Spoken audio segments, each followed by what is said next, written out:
Bonjour et bienvenue sur Expérientiel, le podcast qui propulse la transition du tourisme vers un avenir plus durable et inspirant. Ici, on parle d'un tourisme qui bouge, qui innove. Vous vous demandez comment transformer le tourisme pour en faire un vrai moteur de changement positif, plein de sens et d'opportunités? Vous êtes au bon endroit. On va à la rencontre de celles et ceux qui font bouger les lignes.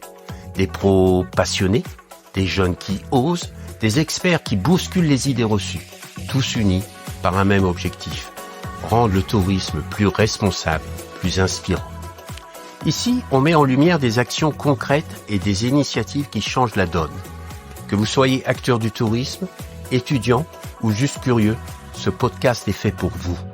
Alors inspirez-vous, osez agir et embarquez avec nous dans cette aventure. Je suis François Huette, fondateur d'Expérientiel Production. Ma mission, mettre en avant celles et ceux qui réinventent le tourisme et le monde de l'entreprise avec des podcasts écoactifs. Allez, installez-vous bien, prenez une grande inspiration et c'est parti pour l'interview du jour. Aujourd'hui, nous avons l'honneur d'être soutenus par un partenaire qui me tient à cœur particulièrement.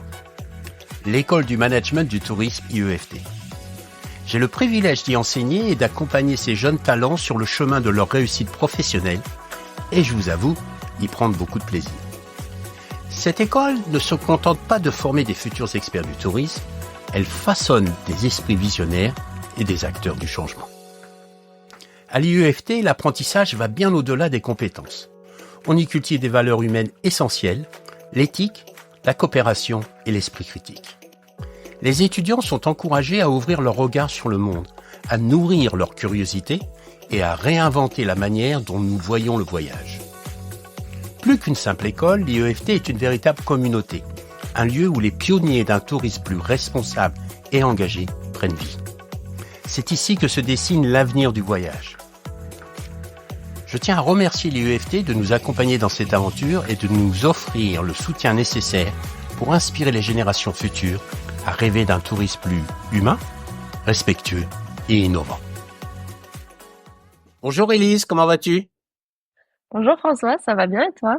Ça va. Ça me fait vraiment plaisir de t'accueillir sur Expérientiel. On s'est rencontrés à l'occasion de l'événement de DefiMed en décembre. Un événement très sympathique, très convivial, où justement on a pu mettre différentes générations ensemble et à discuter autour du tourisme. Toi, tu as vécu ce moment comment? Alors, j'ai vraiment adoré cet événement. C'est un événement dont on entend parler depuis assez longtemps puisque je suis bénévole dans l'association depuis quelques mois. Et j'ai trouvé ça vraiment inspirant, toutes les personnes qui ont discuté, que ce soit de parler de stratégie de durabilité dans la ville, mais aussi des témoignages de personnes qui ont voyagé différemment, soit en stop, soit en vélo.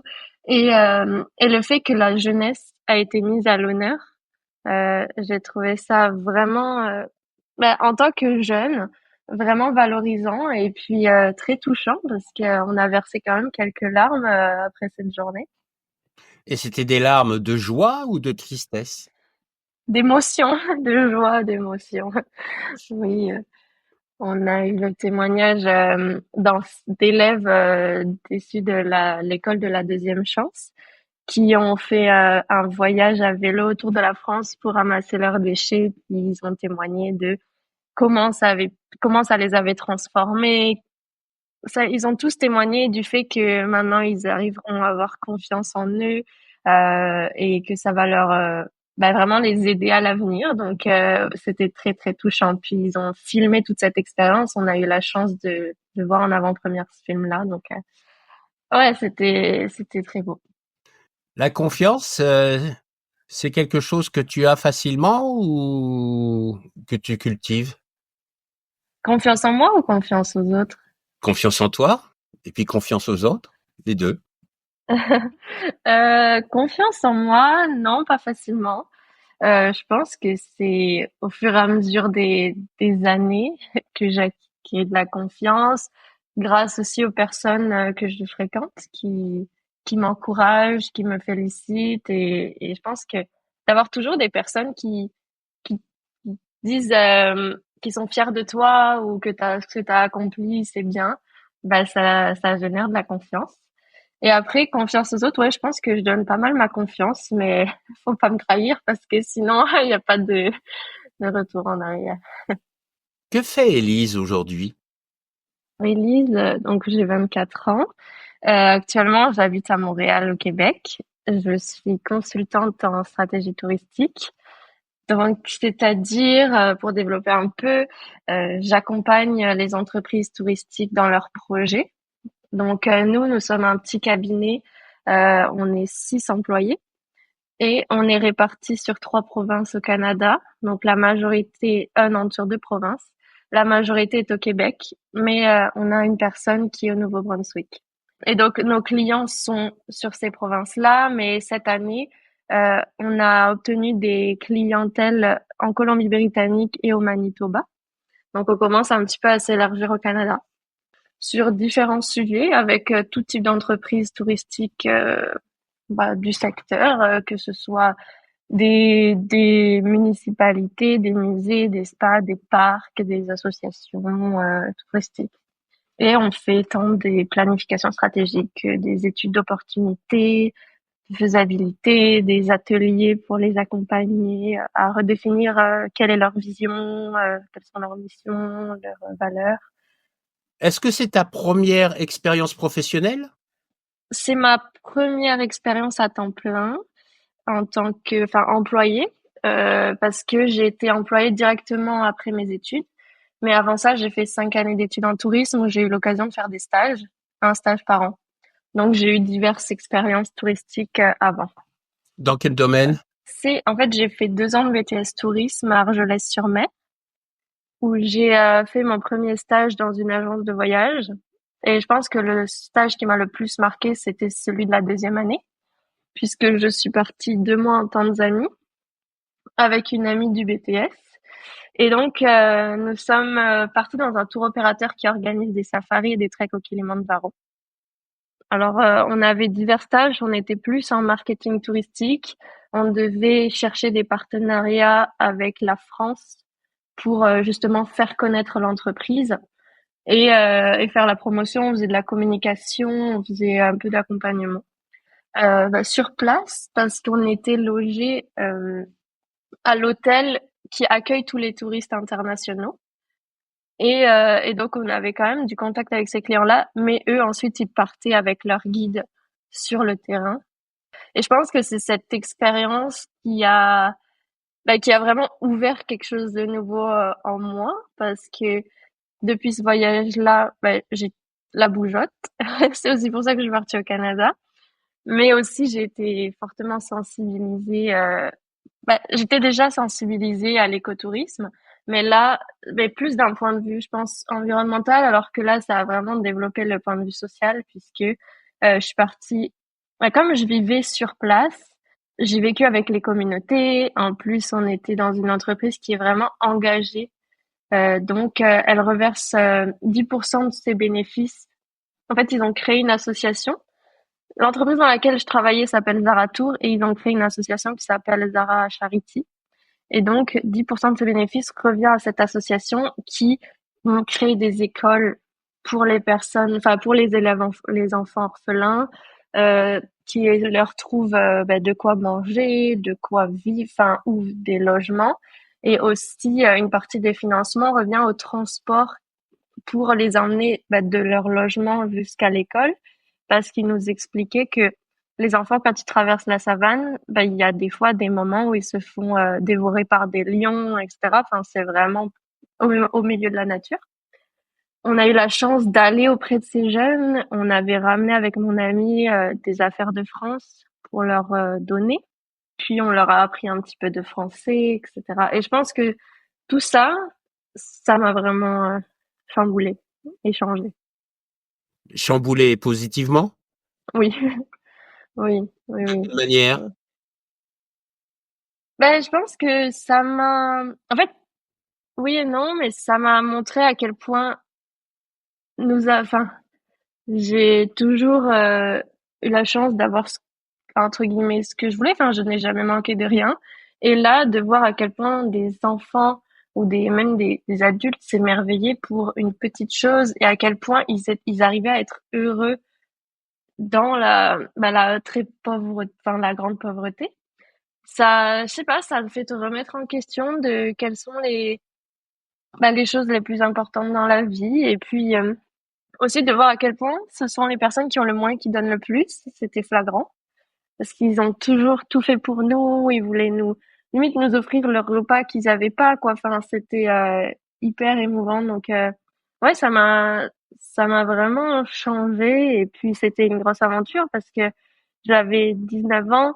Je suis partie, je connaissais pas la langue et puis ni la culture, ni enfin c'est tout un chamboulement quand dans ton logement t'as des cafards partout et puis enfin, t'as plein de trucs qui font que ouais, ça fait grandir. Et, voilà.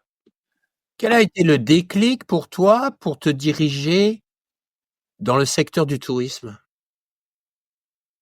Euh, en fait, à 18 ans, je savais pas vraiment ce que j'avais envie de faire.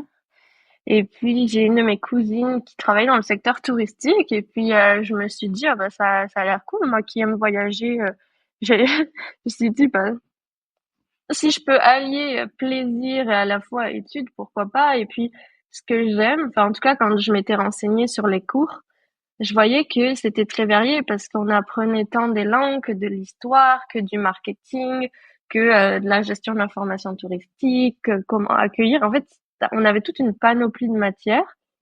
Et ensuite, enfin, en tout cas en BTS, donc je savais que c'était assez large pour que je puisse voir qu'est-ce qui va me plaire, puis aussi la formule de avoir un stage par an, donc tu peux toucher à différentes choses.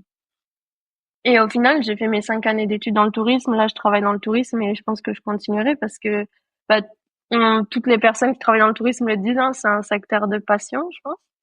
Puis voilà, non, c'est vraiment, enfin, tu mêles apprentissage. Des fois, tu as l'impression de voyager quand tu étudies diverses destinations, qu'elles soient proches de chez toi ou plus loin. Puis tu rencontres des personnes tellement inspirantes et ça te sensibilise à toi comment tu peux voyager autrement. Donc, ouais. Le Québec? Est-ce que c'est une destination qui se préoccupe et qui s'engage dans le tourisme durable? Oui, de plus en plus. De plus en plus, le ministère du Tourisme du Québec a mis en place un plan d'action responsable et durable 2020-2025.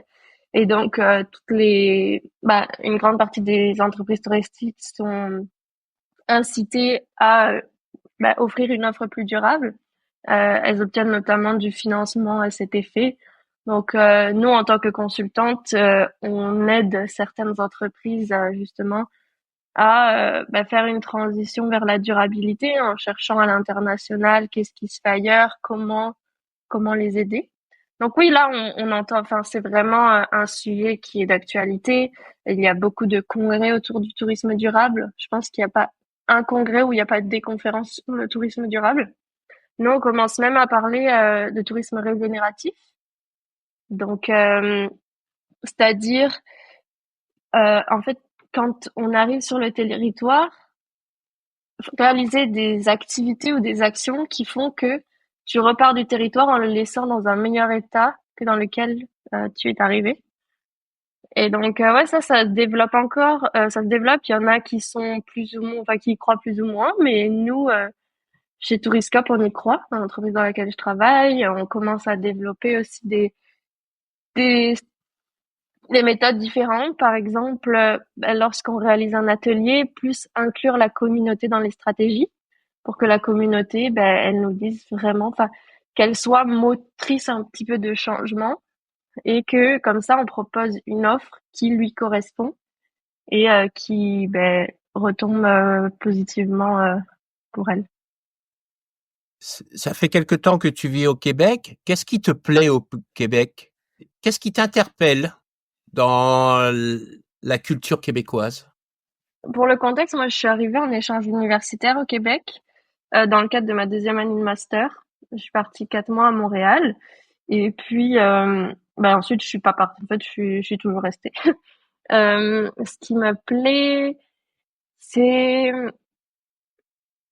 Chez les Québécois, l'accueil qu'on reçoit, la gentillesse des personnes, le, la, en tant que femme, la sécurité. Je me sens plus en sécurité au Québec qu'en France, honnêtement, en ville, en tout cas. En fait, j'adore apprendre de nouvelles cultures, rencontrer des personnes d'horizons différents, et puis je pense que c'est vraiment un truc qui me plaît. Mais en plus, Montréal, c'est très multiculturel, donc je rencontre des personnes venues de pays différents, de cultures différentes, et c'est un enrichissement, je pense, quotidien. Au niveau de travail, je trouve que le bien-être au travail est très développé. On prend soin des employés, de s'assurer comment ils vont. Nous, en tout cas, dans notre entreprise, le bien-être des employés est vraiment au cœur de la stratégie. On est d'ailleurs une entreprise horizontale, donc on a supprimé la hiérarchie. Et donc ça, je pense que ça joue aussi dans ma motivation de rester travailler au Québec parce que ça fait seulement depuis septembre 2023 que je suis employée officiellement là-bas. Et puis j'ai déjà quelques responsabilités vu qu'on s'est réparti les rôles des tâches et pour veiller au bon fonctionnement de l'entreprise. Donc moi, j'énergise le rôle RSE, donc celui qui s'assure que tout qu'on a un plan d'action en durabilité, que nos initiatives sont durables, qu'on compense nos GES à la fin de l'année des déplacements, qu'on nettoie nos données, qu'on stocke pas trop de courriels ou dans notre drive parce qu'on est une entreprise à distance, on n'a pas de bureau. Donc on stocke beaucoup de données. J'ai aussi le rôle bien-être pour assurer que tout le monde va bien. Là, je gère la communication aussi sur les réseaux sociaux. Donc, ce sont plein de choses qui me font acquérir de nouvelles compétences en parallèle de mon travail et qui font que, bah, oui, aussi ce que j'ai pas mentionné, c'est que on choisit nos rôles selon nos intérêts, pas forcément nos compétences. Et ça, je trouve ça encore plus motivant parce que quand tu as un intérêt pour quelque chose, tu vas te donner à fond. Et ben, par exemple, pour le rôle RSE, mes collègues ont beaucoup plus d'expérience que moi et pourtant elles me l'ont laissé parce qu'elles ont vu que j'avais envie de développer mes compétences là-dedans. Et donc, ouais, c'est d'autant plus challengeant et motivant. Tu fais partie de l'association des Femmes. Qu'est-ce qui t'a motivé à rejoindre cette association? Alors, j'ai j'ai connu des filmettes grâce à mon amie Daphné et dès qu'elles m'ont parlé, j'adorais leur projet, leur vision, etc. qui est trans, de sensibiliser l'écotourisme, surtout des jeunes pour les jeunes, de la part des jeunes pour les jeunes. Et je pense que la Tanzanie, d'avoir fait un petit peu de bénévolat sur place, tout ça, ça m'a donné envie de redonner, utiliser mon temps personnel peut-être de manière qualitative. Et puis, ouais, ça, c'est une association que je trouve formidable, toutes les actions qu'ils mettent en place. Et puis, c'est très enrichissant personnellement parce que ça me fait...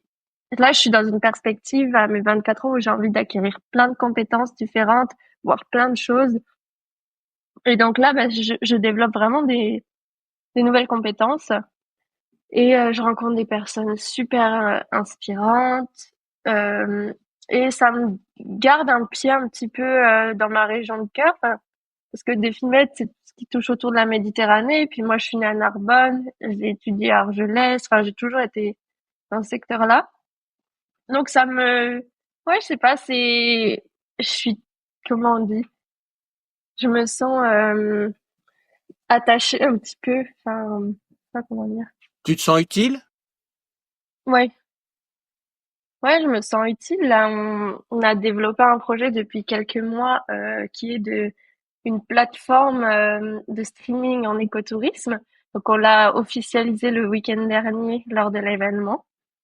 Et donc, on a travaillé fort sur cette initiative et je vois l'utilité parce que on veut rendre accessible l'information, sensibiliser grâce à des vidéos. Donc, en gros, pour expliquer le projet, on diffuse sur cette plateforme des vidéos écotouristiques qui existent déjà dans le monde entier, mais aussi l'association Navimed donne des bourses à des jeunes personnes de 18 à 35 ans pour les inciter à faire un voyage écotouristique et se filmer. Et ensuite monter leurs propres vidéos. Il y a toute une formation qui est faite sur comment se filmer, comment ensuite monter la vidéo. Et donc cette plateforme, elle va mettre en lumière le travail de jeunes qui ont fait un voyage écotouristique. Donc au-delà de mettre en valeur ces jeunes-là, j'aime cette initiative parce que ça incite. En fait, je pense que ces jeunes, certains ne connaissaient pas ce que c'était de faire un petit voyage de 2 jours chez l'habitant ou visiter je sais pas, un monastère ou une ferme, etc. Et puis là, ça va sûrement leur faire changer en fait leur façon de voyager enfin, vu qu'ils se sont filmés. Donc je pense que là, on plante des graines puis que ça va éclore au fur et à mesure. Donc je trouve ça beau. Quels conseils tu pourrais donner aux jeunes pour s'engager dans le tourisme? Quelles sont les motivations, les difficultés que tu as pu rencontrer et comment tu les as surpassées, dépassées pour être où tu es aujourd'hui? Je dirais de toujours s'écouter quand on a suivre un petit peu son instinct. Moi, ce qui m'aide vraiment, je pense que je suis pas solitaire. J'ai besoin de monde et d'avoir des personnes qui te soutiennent dans tes projets, qui te poussent. Par exemple, la Tanzanie, où je pense que, déjà, je pense que ma première recommandation, c'est de partir de chez soi pour voir ce qu'il y a ailleurs. Parce que ça ouvre totalement l'esprit. On n'est pas obligé de partir à l'autre bout du monde comme j'ai fait. En plus, c'est pas très écologique, hein. Mais juste sortir de chez soi, je pense que ça, c'est le plus grand conseil et ça donne encore envie de s'émanciper. Je conseille d'avoir confiance en soi, en ce qu'on vaut. Moi, j'ai aussi pas mal écouté les professeurs en tourisme de mon école. Ils étaient souvent très réceptifs. Quand tu as des craintes, tu leur en parles, ils te poussent, ils te mettent en relation avec d'autres jeunes qui sont partis. Moi, souvent, je suis contactée par l'école pour témoigner de mon expérience à l'étranger. Et je pense que ça aussi, ça rassure, avoir des contacts. Peut-être ne pas partir seule la première fois. Moi, j'étais partie avec quelqu'un et c'est vrai que c'était rassurant. Je pense aussi de toujours rester informé au niveau, si on s'intéresse au tourisme, qu'est-ce qui se passe? Quelles sont les nouvelles tendances? Qu'est-ce qui se fait ailleurs? Les actualités. Et, euh, et puis, ouais, je pense que c'est aussi important de commencer à réfléchir à peut-être changer sa façon de consommer. Est-ce que j'ai envie de partir 2 jours en aller-retour dans une capitale d'Europe pour surconsommer alors que à côté de chez moi, je peux découvrir des choses magnifiques qui coûteront peut-être même pas beaucoup plus cher et qui apporteront tellement pour soi, parce que la vie, c'est pas les réseaux sociaux, c'est pas de mettre des photos de tout ce que tu as fait, toutes les villes, et c'est le concours de celui qui a le plus voyagé. C'est plus apprendre qui on est vraiment grâce aux rencontres qu'on fait. Et, euh, et puis voilà. Tu te vois où dans 5 ans? Ah, bonne question. Tu y Je es sais pas pensé? du tout. Non. Je vis Non? un peu au jour le jour, je pense. Peut-être au Québec encore, travailler, toujours dans le tourisme, ça c'est certain. Après, je pense que si je rentre en Europe, ce sera plus pour des questions, si j'ai envie de me poser, d'acheter quelque chose et avoir à fonder une famille, hein, mais sinon, je sais pas. Il y a encore une partie de moi qui a envie de voyager et partir auprès des cultures. Peut-être justement voyager un peu plus durablement. Je veux dire, pas prendre l'avion pour chaque destination, mais faire ça de manière plus itinérante en mode slow tourisme. En fait, je suis ouverte un peu à tout. Je pense que je vais voir, je vais suivre la rivière et on va voir où elle me mène. Est-ce que tu as une destination dont tu rêves aller et vivre et découvrir? Euh, Pas vivre, mais j'ai jamais été en Asie. Je suis curieuse de la culture asiatique, donc différents pays. Donc, je pense que j'aimerais bien faire un voyage où je visite divers pays d'Asie. Et puis, bah, l'Afrique, ça a vraiment eu mon cœur, donc c'est certain que j'y retournerai. Ouais. Et puis, ouais, bah, tant que je suis là, pour l'instant, tant que je vis au Canada, je profite de visiter l'Amérique et surtout le Québec. J'ai pas mal bougé. Et voilà. L'Asie, ce sera pour plus tard. Très bien. Merci beaucoup, Élise. Merci à toi. Je te souhaite plein de bonnes choses et au plaisir de se retrouver au sein de Défi. Oui, au plaisir. Merci beaucoup pour ton temps et puis pour ce beau podcast parce que j'adore l'écouter. C'est très gentil, merci beaucoup. Et voilà, c'est déjà la fin de cet épisode expérientiel. On espère qu'il vous a donné envie d'agir, de réfléchir ou simplement de voir le tourisme autrement.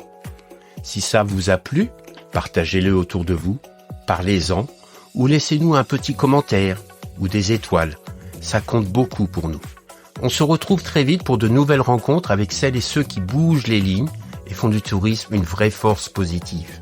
Merci de nous avoir écoutés, prenez soin de vous et surtout, restez inspirés.